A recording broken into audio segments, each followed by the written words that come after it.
Bayani ka. Kaya dapat may kumalinga sa'yo. Bakit? Dahil sa iyong mga kamay, nagsisimula ang magandang bukas ng bansang ito. Kaya naman narito ang PPSDA.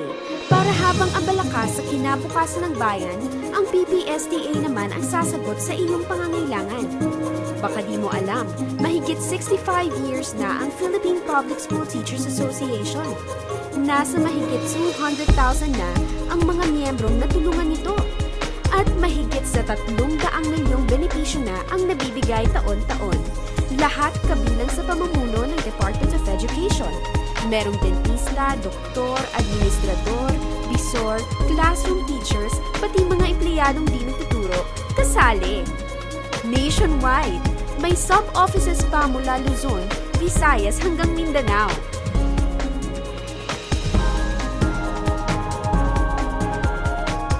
Layunin ng PPSDA ang magbigay ng serbisyong pang-pinansyal at pang-profesional sa mga miyembro nito.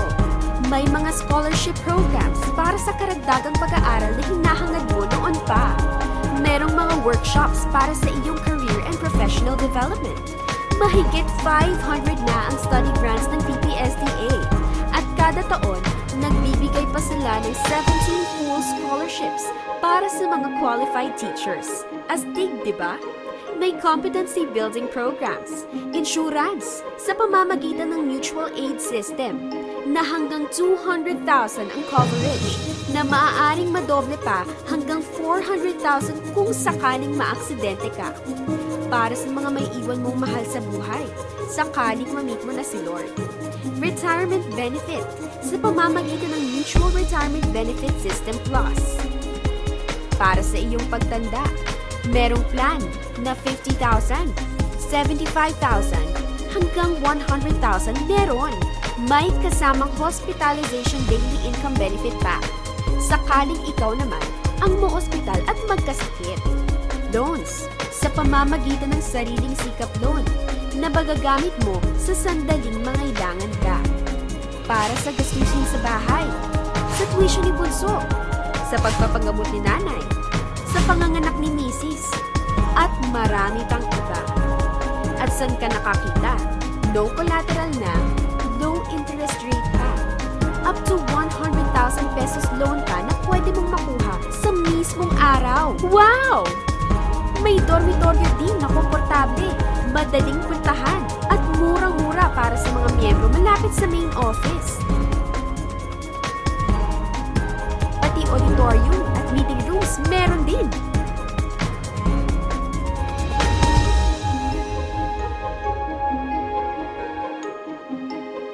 Sosyal.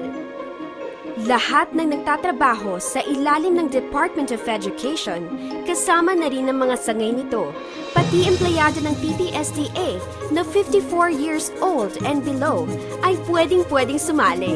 Mag-submit lang ng iyong latest medical certificate na nagpapatunay na ikay nasa mabuting kalusugan, kasama ng nilagdaang application form na may kalakip na 1x1 ID picture, latest payslip, at 2 valid IDs, ay pasok ka na. O, di ba? Ang dali. Teka, meron pa. Alam mo bang pwede kang magkaroon ng additional income sa pagiging miyembro mo ng PPSDA? Paano? Simple lang. Sa bawat guro o sangay ng DepEd na mahihikayat mong maging miyembro ng PPSDA, kikita ka ng hanggang 300 pesos. Nakatulong ka na, kumita ka pa. O, saan ka pa? Siyempre, sa pinakamatagal at subok na. Dun sa talagang may layuning tulungan ka. Dakilang nagseserbisyo ka sa bayan. Tama lang naman na suklian namin yon, di ba? Dahil ikaw ang tunay na may-ari ng PPSDA. PPSDA, tara na, sali na!